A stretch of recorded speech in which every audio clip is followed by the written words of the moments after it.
ahead of its release this year, trying to secure a release in Japan is pretty hard these days, especially when it comes to their more strict ratings. Well, as it turns out, Marvel Studios' Deadpool and Wolverine is scoring something the Marvel Studios has never scored in terms of a rating overseas.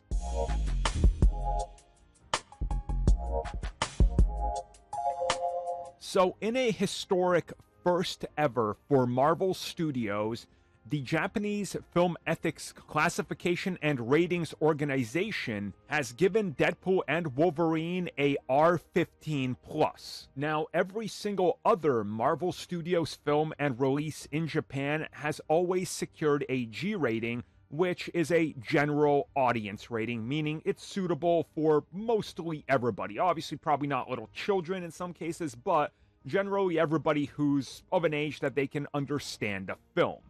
A R15 rating means, obviously, 15 plus. This would be the equivalent of them getting an R rating in Japan.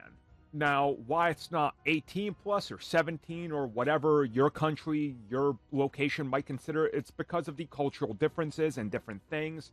Obviously, there are international versions of films that have slightly alternate scenes that cut out like half a second here or there in case it's too violent. We've seen this before and continues to happen. We don't know what the final runtime and what Deadpool and Wolverine is going to look like in its final cut, obviously, but it's pretty safe to say that with a rating like this, it's going to parallel the US release probably to a T.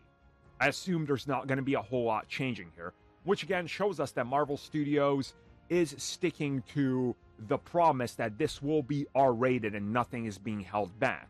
Which again tells me that once we see the film getting approved in other international locations, don't be surprised that it's a R rating, and maybe even possibly some saying it could be adult, depending on what themes are in there. I'm assuming that's not going to be the case in any location, but you never know how some ratings board could see things.